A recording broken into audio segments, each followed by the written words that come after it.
Hello,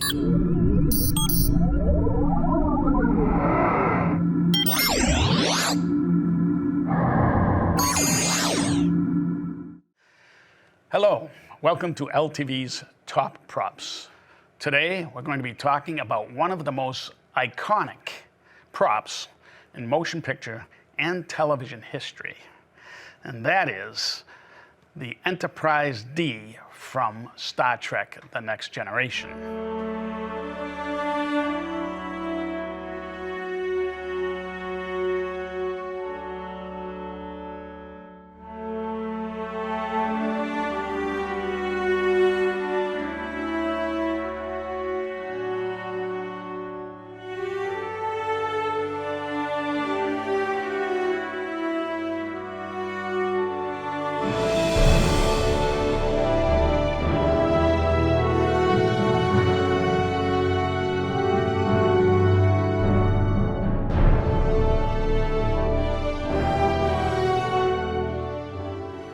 In order to do this properly, it would be nice to have somebody that was involved in the design process.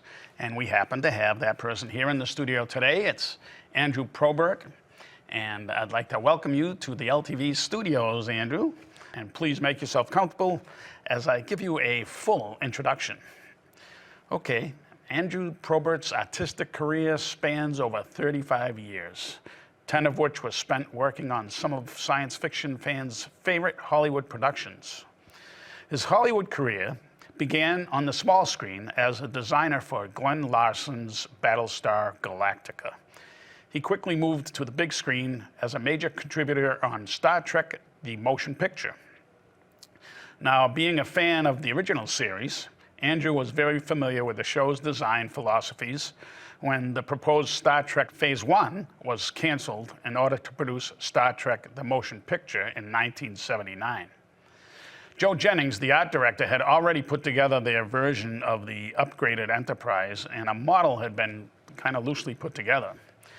Well, Andrew, on the motion picture team, took on the challenge of providing a look that was beyond the scope of television thinking, and the motion picture version of the refitted Enterprise A quickly became a legend in the annals of sci-fi starship design. Probert's other contributions to Star Trek: The Motion Picture include the Vulcan warp shuttle, numerous props such as the tricorder, and many external features of the USS Enterprise, as seen in the first 6 movies. Andrew Probert went on to work on a number of television and feature film projects, including Airwolf and Back to the Future.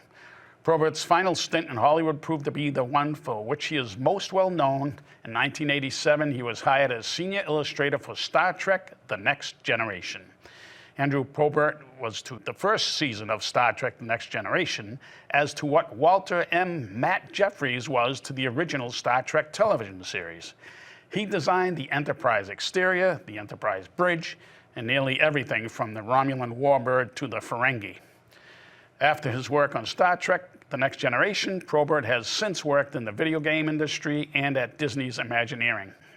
In 2014, Andrew was chosen to participate as a team member and advisor for the Smithsonian Institute restoration of the original series 11-foot model of the Enterprise A.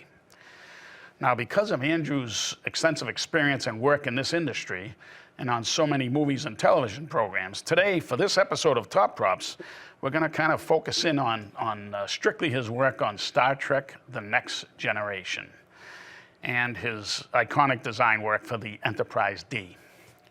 Whew, that was quite the intro, Andrew, but here we go. I'm going to start with the first question for you.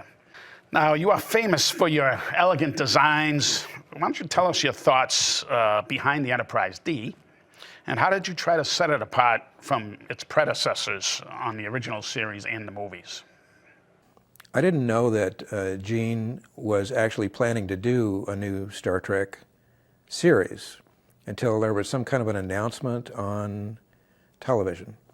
And so Gene says, we're going to do it again. So having worked with him on the motion picture, I called his studio, got a hold of him, told him I was interested. So we hadn't seen each other in a long time, so he asked me to bring my work down, talk about the show. And I ended up being the 5th person hired on the show. And I was hired initially to provide designs for the bridge. After doing some work on the bridge itself, I turned my attention toward the exterior of the ship. I mean, I couldn't resist, even though that wasn't quite given to me at the time. But I was doing a lot of little sketches, and the next generation was to take place 85 years ahead of the motion picture. And obviously, within our lifetime, huge changes have taken place. They've gone from no flying to going to space in 60 years. So 85 years would be a big technological leap. And I wanted, organic shapes are inherently stronger than geometric shapes. So I wanted the ship to be structurally more integral. And I wanted to lower the engines, the warp engines, closer to the ship's center of mass. The original Enterprise and the movie Enterprise had the engines a little higher than the saucer, and I thought that was kind of an imbalance. I mean, it looks great, but I wanted to kind of put the engines closer to the center of mass. So I lowered the engines. I made the saucer bigger in relation to the engineering hull because it's the primary part of the 2-part ship. As most fans know, the ship separates. And it always did, even from Kirk's day. But so I wanted to make that it was a primary hull. I wanted to make it the primary size. And some of my thinking also was that in the future, technology would allow us to shrink mechanical things down further and further.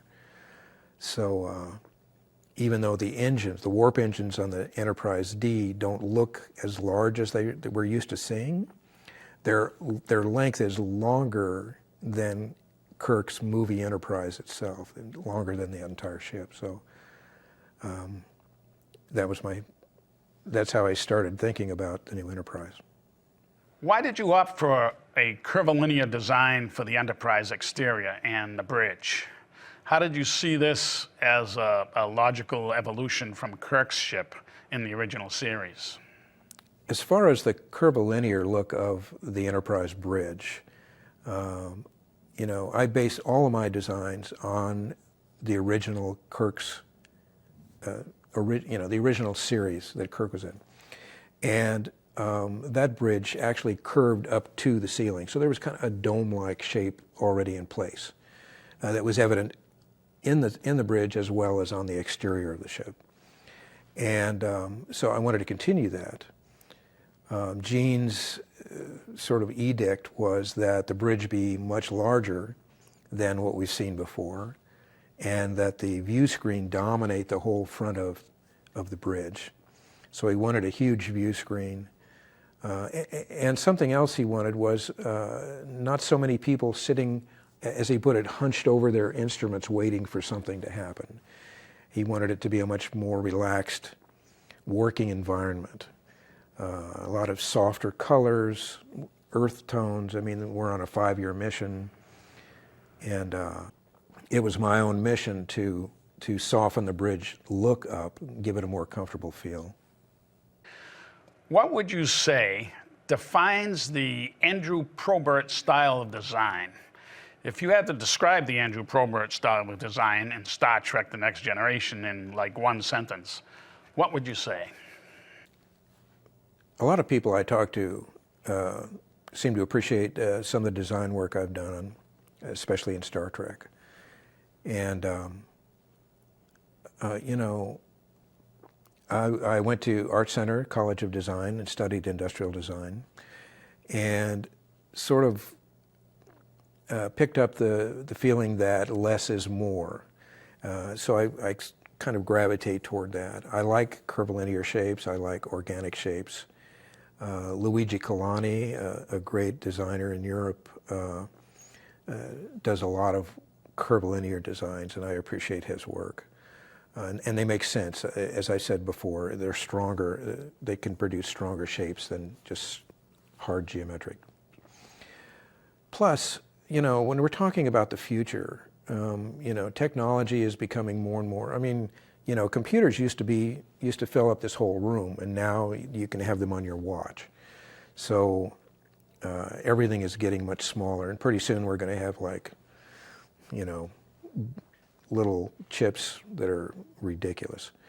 So when you come up with a spaceship that supposedly flies faster than the speed of light, when it looks like the Galactica, the original Galactica, or the Nostromo from Aliens with all of these parts all over them, they just don't make a lot of sense to me.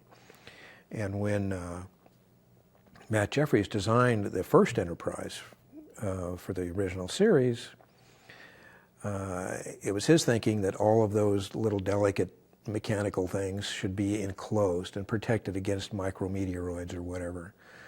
And I mean, they're not streamlining by any means, but it's a way of protecting what's inside. And I adhere to that. Everything that I did on Next Generation was my attempt to sort of honor what Matt Jefferies had originated and keep that as the Star Trek look all the way up through Next Generation.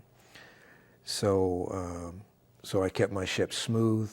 I made them a little organic. I think that's probably what I brought more to Star Trek than anything. And then, of course, after Next Generation, they went back to the more hardline look, but that's progress, right?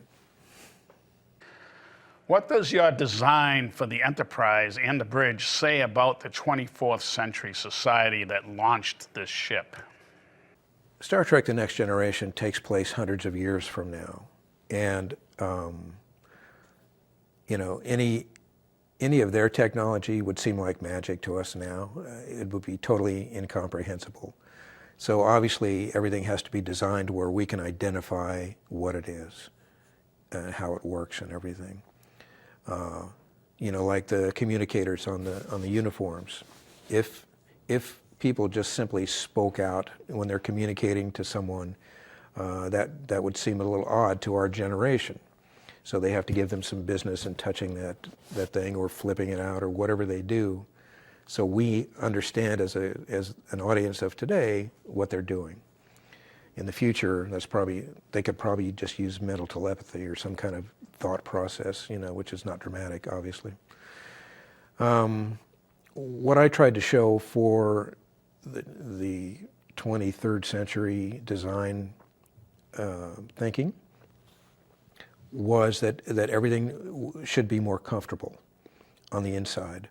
I added wood to the railing on the bridge, and at first Bob Justman, one of the producers, was like, "Whoa, what's going on? This is a spaceship." Yet Gene wanted everything more comfortable. So my thinking was if we added real wood and plants, a lot of vegetation, then there would be that more comfortable feeling on the inside. The outside, as I've said before, I wanted to maintain a sort of a structural integrity to the ship itself. So again, with technology shrinking, my thinking was that in the future they could be concerned more about aesthetics than the mechanics of everything. And besides, the Enterprise is going out there to be kind of an ambassador of mankind, humankind. So it should look pretty cool, and not threatening. Pointy things are threatening, smooth things are not, at least in our society. Maybe it's reversed on another planet, I don't know. That's my thinking. Take us on a tour of some of the more obscure features on the exterior of the ship. Well, there's a little automatic toilet flush thing in the back. My final design for the Enterprise actually did not have a bridge on top, like the predecessors, because I thought, well, it's the center of command, it should be in the center of the ship. But Gene actually wanted it back on top because he felt that by seeing the bridge outline, as it were, then that would give people a sense of scale as to how big the rest of the ship was. And so you'll notice that we have two turbolift housings on the port side. But they're not just round, they're actually oblong, and the reason for that is that there's a turbolift actually parked up there for immediate access. So the action would be that a turbolift would come to the bridge, they would enter or exit it, it would disappear, and the spare would jump into place in case they needed to exit again right away. If not, as another turbolift came up, it would go back into place and they would do their business. So that was some of my thinking on the turbolift housings. There's an auxiliary bridge on the ship that's like an emergency command center, and that is in the saucer. But I felt that the only way to get to it should be an exclusive turbolift, and that's on the forward starboard side of the bridge, and it's actually square. So it's the only turbolift system that's square that goes directly from the main bridge to the auxiliary bridge. And you can see that. So as far as certain things on the inside influencing the outside, if you look at the bridge superstructure, you can see the square housing for that auxiliary turbolift, and you can see the other two as well. The captain's quarters, they wanted, not his quarters, but his office, which they call the ready room for some reason, was attached to the bridge so that Captain Picard could be immediately available if any emergencies arose. So you can sort of see that off to the side of the bridge. And the bridge actually has a bathroom. I know all the Star Trek fans are crazy for where are the bathrooms. The bridge head, as it were, is actually on the aft starboard side. So that accounts for some of the shape going along the back. And so all of those spaces are accounted for on the exterior. If you move further out from the bridge, looking at some of the details on the ship, you can see some huge vents. And those were to basically vent very quickly anything that was in the ship that shouldn't be. Whether it's some sort of a I started to say nuclear flushing system or something that would flush, out goes the bad air, in goes the good air. Anything that needs to be vented quickly, those are huge vents,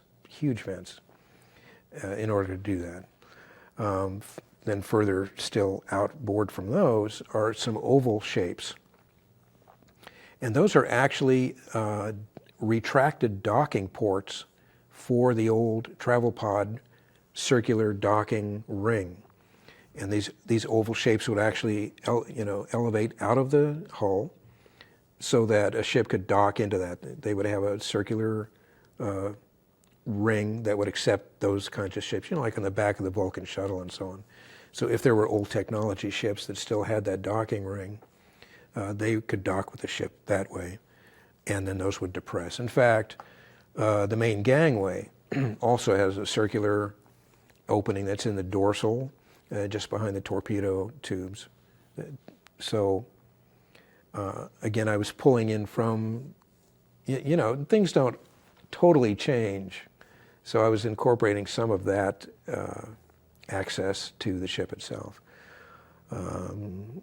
For other detailing, up under the nacelles, at the very back of the nacelles, the warp nacelles, there are some additional docking rings so that if there are any repair crews or anything that needed to access the engine while it was turned off, or anywhere in that upper part of the pylons, then they could dock into those rather than travel up through the pylons if they couldn't have that kind of access. And then there's a lot of lifeboat covers all over the ship because there's a lot of people in the ship that are going to need to get off quickly in an emergency. So I provided those. Under the ship, there are fan-like designs. Those are actually huge cargo areas, and the fans actually just sort of separate so that cargo can go in and out of that. It's on the saucer and on the engineering hull. There's phaser strips all around. That's something new that I added to the Next Generation Enterprise. Instead of having little phaser bubbles, there's these strips. And my thinking on that was that, especially on the saucer, having a roundish strip, that it could in fact target and shoot anything that was passing. So if something was passing by, it could target it as it, going around that strip if it was necessary. Or they could shoot from any direction. You're going to have multiple target capabilities. So you could phaser stuff from any point on those strips. And they're placed around the ship in a way to where the entire ship is pretty well covered. At the back of the neck, there are two hangar bays. So there's no hangar bay in the tail like there used to be. It's all been moved up into the dorsal so that it's better access to the bridge and down to engineering. So it's more centrally located. People ask me sometimes, well, there's a lot of square windows and stuff below those. What are those? Those are lounges and mess halls and so on and so forth. That's more of the dorsal I envision as being more of a general cruise quarters, kind of a halfway point where people could meet, have their, be the galley, so they'd have their foods. It wouldn't be prepared normally, but I'm hoping that humans still enjoy kind of a social gathering place. So there's a lot of lounges and things of that nature. And, more public spaces for the crew. VIPs and guests would have those kind of spaces, but in the saucer. So those are some of the areas that people normally don't think about. Why does it make sense for the ship to be so much bigger than Kirk's original Enterprise? Kirk's original Enterprise was under 1,000 feet. It was like, I don't know, I can't remember now, like 960 odd feet long. And when we did the motion picture, I love even numbers. So I made that ship 1,000 feet long. Not much bigger, still in the same family of starships. Next Generation had a much longer mission, and they had families aboard the ship. So it was a much larger community. I designed a ship that would easily accommodate 3,600, maybe 4,000 people. When I told that to Gene, he says, "Oh my gosh, we don't have enough money to pay the extras to fill up the corridors," indicating that kind of a crowd. We'll say there's a crew of 1,100. Well, that gives everybody a personal space of 1,200 square feet or something. It makes it gigantic. But my original intention, it's bigger than an aircraft carrier, which carries about that 3,000 crew-ish. So I thought, and then of course on rescue missions, if they want to bring in additional guests or survivors or, people like that, they obviously have the room for it. So that was my thinking in making the ship so much larger, was the longer mission and the larger crew complement.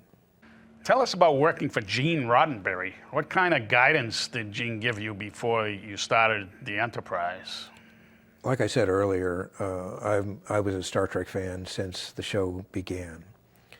And when I worked on the motion picture, it was amazing to be able to meet not only Robert Wise, but Gene Roddenberry, the creator of this world that all of us Trekkers have adopted.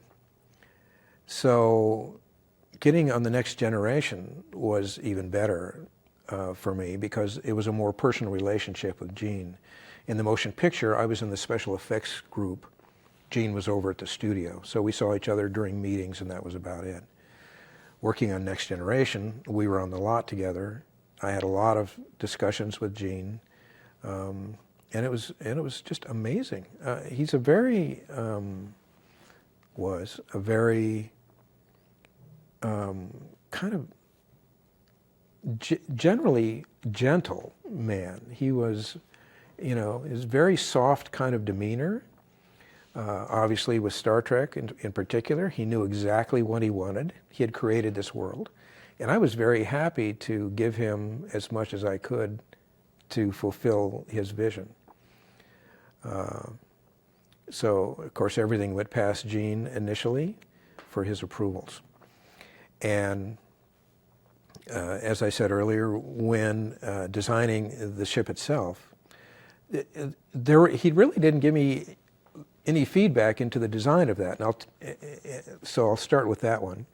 I was working on the bridge designs, and I would just as kind of a diversion play with the Enterprise exterior, just for my own fun.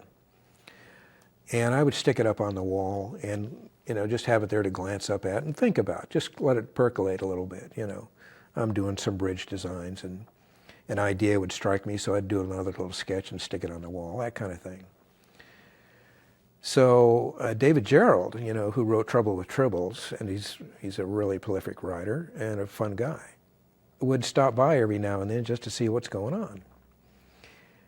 And he saw this sketch up on the wall, and he says, "Is that the new Enterprise?" And it's like, "I don't know." He says, "Give me a minute." So he yanked it off the wall. He ran out of the room. It's like, okay, what's he up to? He comes back in, he slaps it on my table. He says, "That's the new Enterprise." "What are you talking about?" He says, "I took it in, I held it up. The 3 producers were there. He says, "What do you guys think about this as the new Enterprise?" And they loved it. So Gene didn't throw a lot of initial influence in my direction. I just sketched something up that he liked. And so then that gave me something that I could refine, That's pretty amazing. So when I did my final line drawing, on the side elevation and everything of the ship for Gene's final stamp before it goes to ILM, me and my crazy even numbers, I made this 2,000 feet long, exactly. Gene looked at it and he said, well, I need the bridge back on top. I talked about that earlier. And he says, "Can you make these engines a little longer?" Because what I was going for in a side view was that the dorsal and saucer gave kind of this look, and I wanted the pylons and the nacelles to mimic that. So this whole design was kind of lunging forward. So he wanted me to pull that engine back. He says, I'm so used to seeing longer engines. So I pulled it back as little as I thought I could get away with. So now it's 2,180 feet, somewhat even numbered. But seriously, that was really all that Gene said. He loved it, but What kind of guidance did Gene give you for the bridge? Tell us about the design process for the bridge. Gene rarely ordered the look of something. He would tell you what he wanted. He would tell you his feelings about what he wanted and what he thought, and allow you to come up with a version that he could look at and approve or change. So it was a very kind of gentle way. He delegated work to everybody. He treated them like professionals, like they knew what they were doing. And in return, at least in my case, because Gene had created this entire universe, it was my job to provide the visuals that would support his universe. When it came to designing the bridge, my first task, I was brought on early, like I said, the 5th person hired on the show, so that I would have a long run at designing the bridge. And that would allow the producers a chance to move everything around and talk about it at great length, because that's the primary set. So, Gene wanted a larger, softer kind of office rather than a bridge.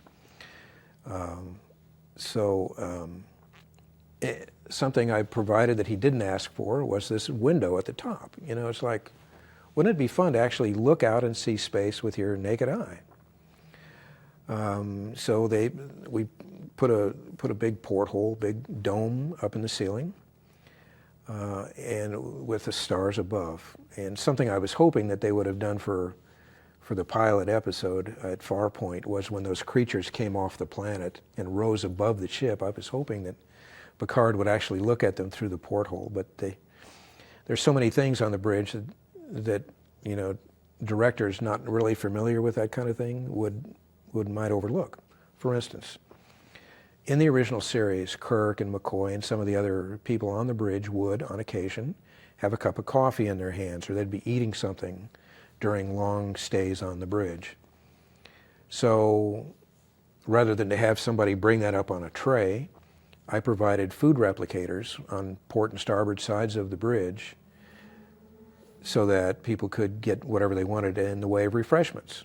They never used them.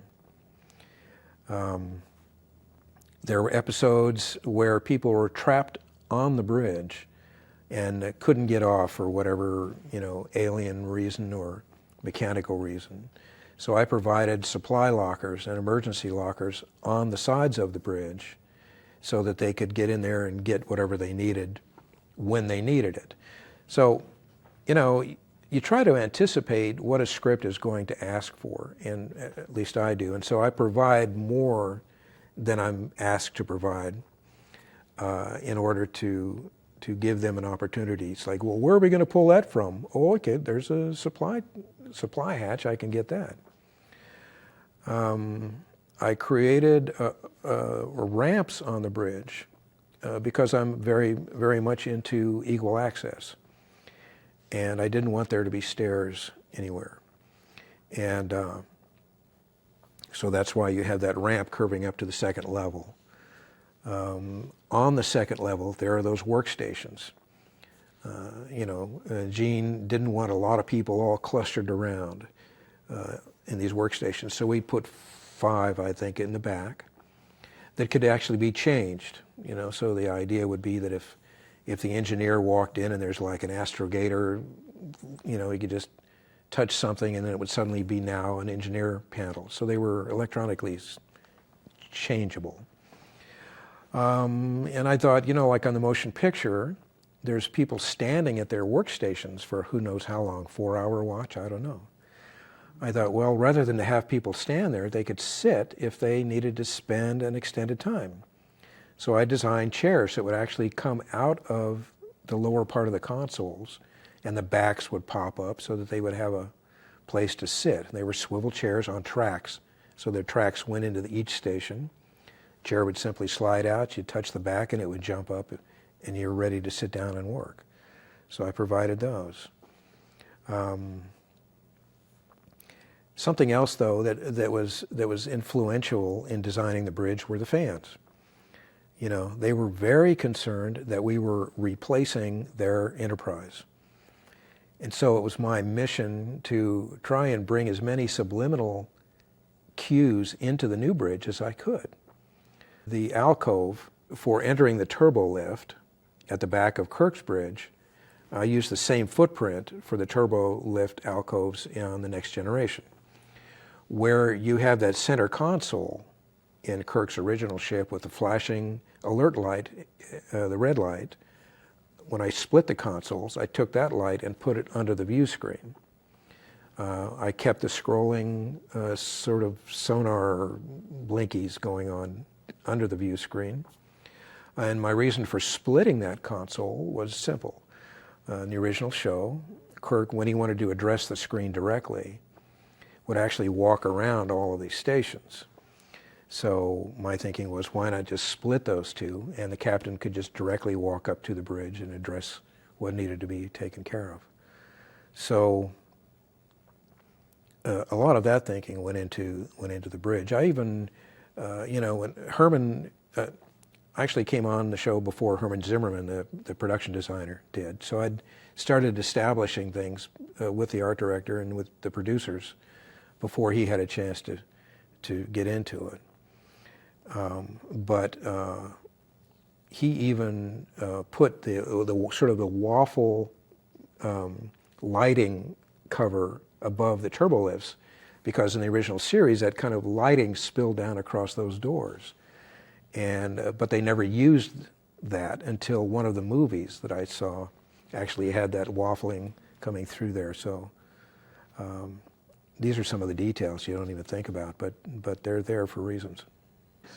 So we were looking at just having touch panels, and a fan, and give all you fans a hope for the future, named Mike Okuda, was sending in artwork to the studio, and he's sending in a lot of graphics and ideas to the studio. So somebody, one of the producers, decided to fly him out and take a look at his work and talk to him, and he ended up being the person who designed these amazing graphics, these interfaces on these flat panels.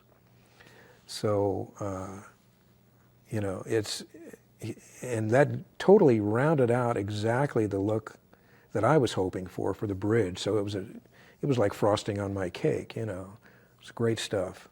And, Mike's gone on to design, patches for NASA and all kinds of wonderful things. So he was in the right place. We had the right person at the right time. It was a great thing.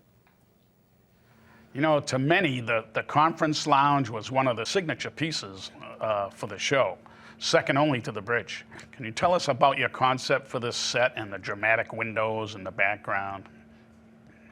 When I was doing concept work for the motion picture, I had actually put a conference lounge at the back of the bridge. Sort of a VIP lounge, because in the script, there are places where there's this one instance where Kirk is talking to Spock, and in this officer's lounge, I think it was. So I wanted to give them some windows and sort of open that space up.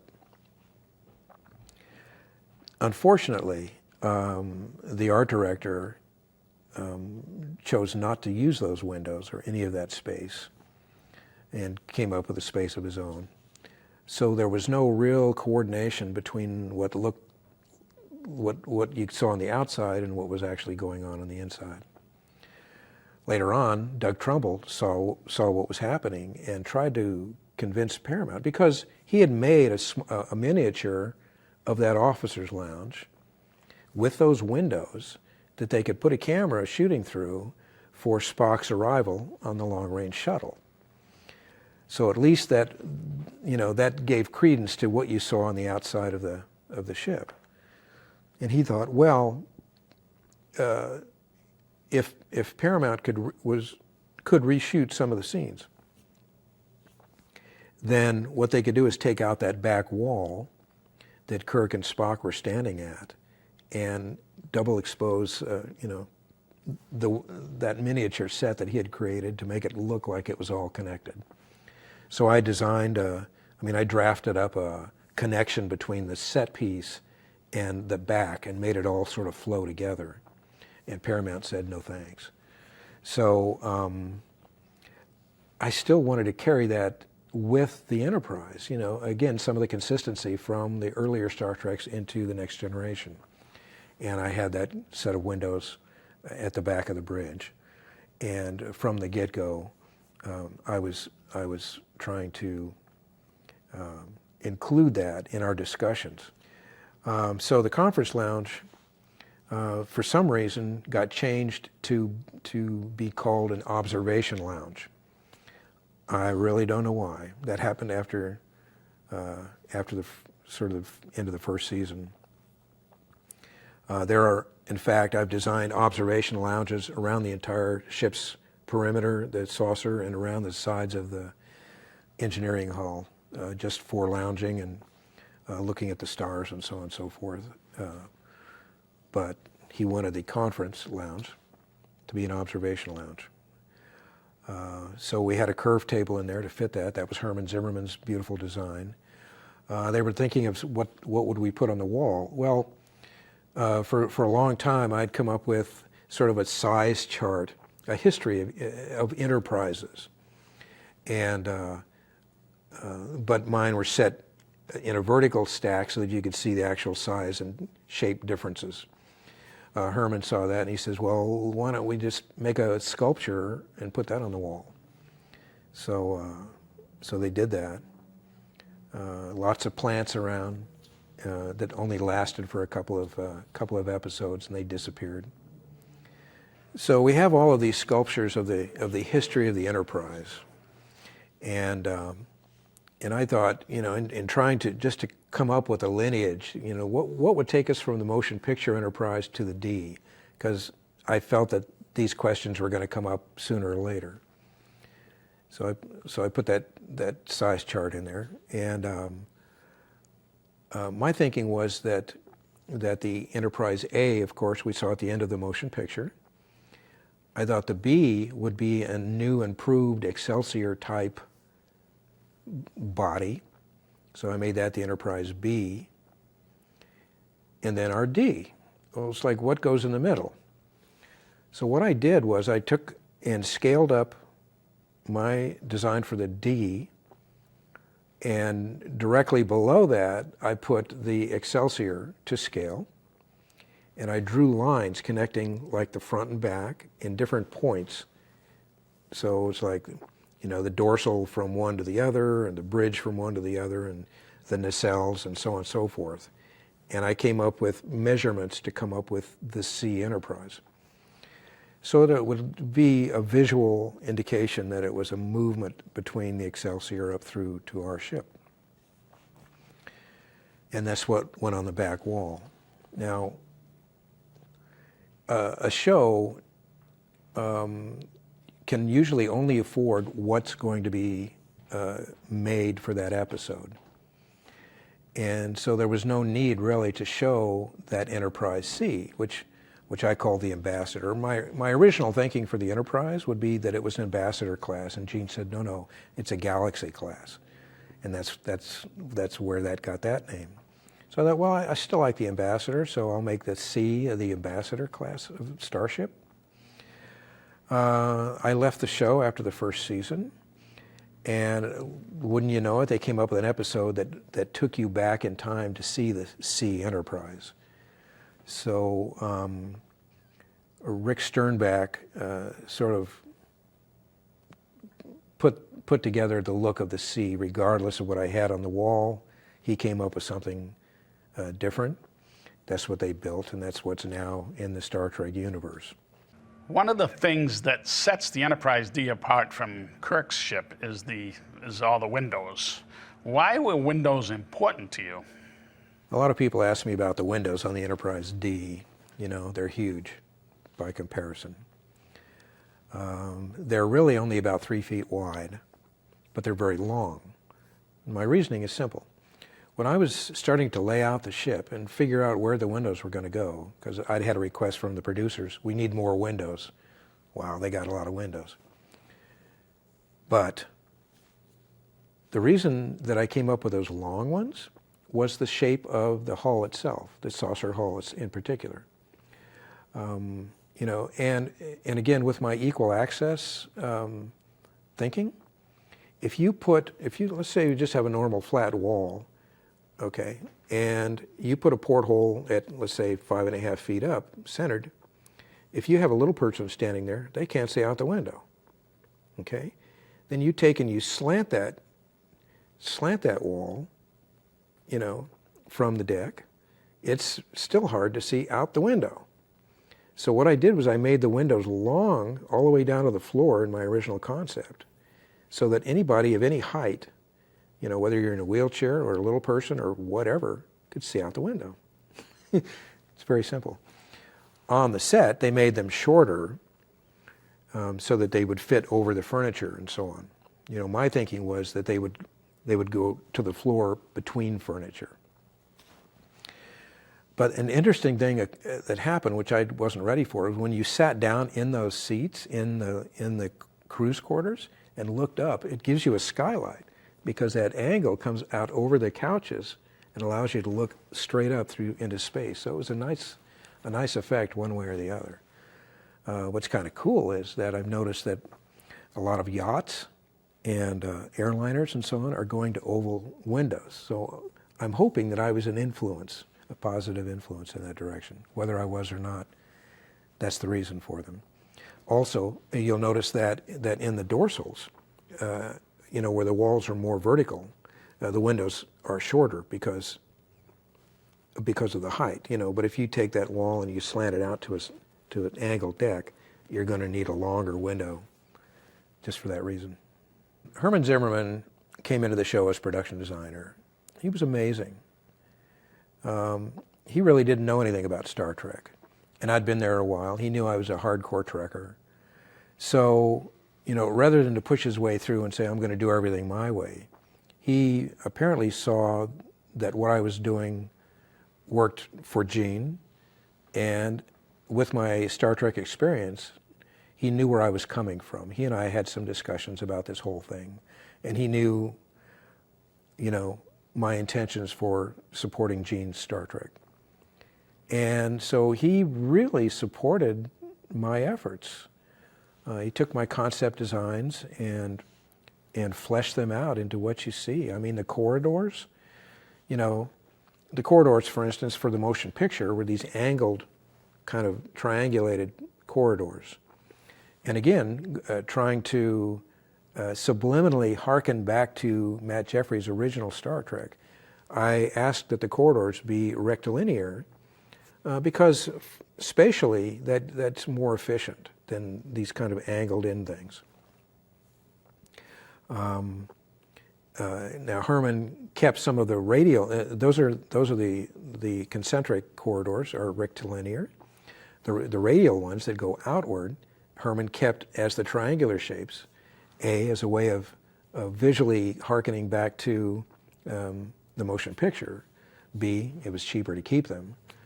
So the combination look, I think, really worked. It was brilliant. I came up with the idea of a handrail. It's like in the series we're seeing people like being thrown left and right, and they're falling down. It's like, what do you do? I thought, wouldn't it be fun to have a handrail on the ship? We've never seen that. They made it wood to again keep the warmth of the ship. Then they put that computer screen along the wall. I don't know who thought of that one, but it was a great idea, and it helped lengthen the look of that space. So Herman was great. When I did the transporter room, again we had all of the motion picture sets sitting there, and the idea was to update them to Next Generation. So in the motion picture, they'd created this kind of weird controller's box.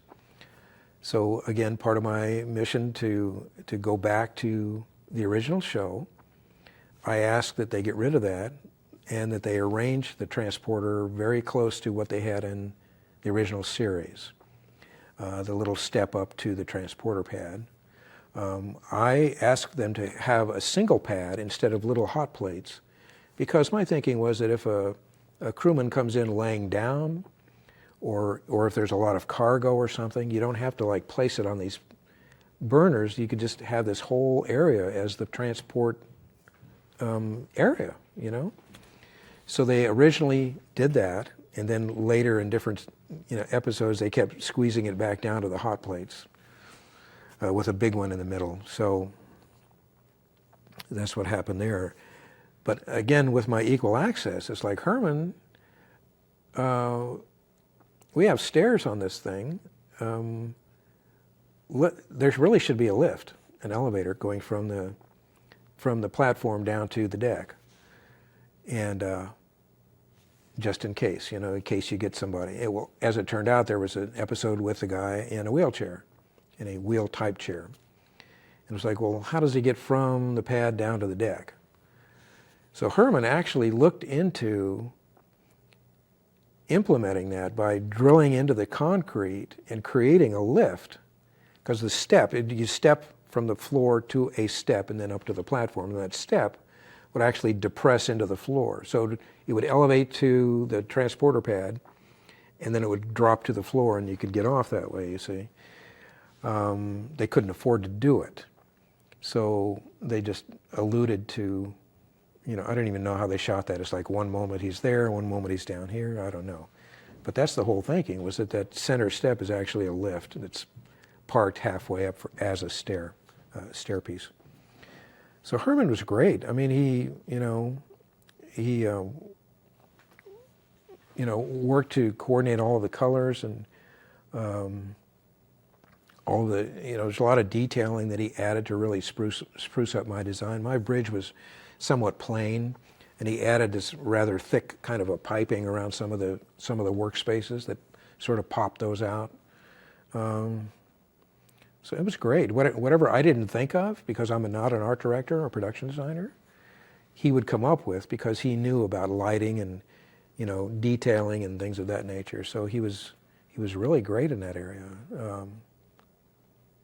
You know. Tell us about your concept for the Enterprise D shuttlecraft. How did the doors work in that ship? Even though the show was not budgeted for a shuttlecraft initially, I thought that's part of the Star Trek universe, and I wanted to get a jump on the process by coming up with a shuttlecraft when I had the time to do that. My big concern was that people would actually fit into the shuttle, and what I mean by that is the shuttle that they did for the original series was in fact a little too small. The exterior was too small for people to, in fact, stand up on the inside. So I wanted to address that right off the bat. So I created a shape that was very similar to the original shuttle in profile. But the question was, in my mind, how do you get in and out of the ship? And I thought, wouldn't it be interesting, instead of going onto one side or the other, if they actually came up and down through the front? And my thinking was that the shuttle was wide enough to where there would be a pilot and co-pilot sitting at the extreme sides, and there would be room for a boarding ramp in the center. And so if you can look at it in profile, the boarding ramp would actually drop to the ground, and the top part would actually slide up inside like a sunroof on a car, allowing there to be enough headroom when they came up that ramp to get inside.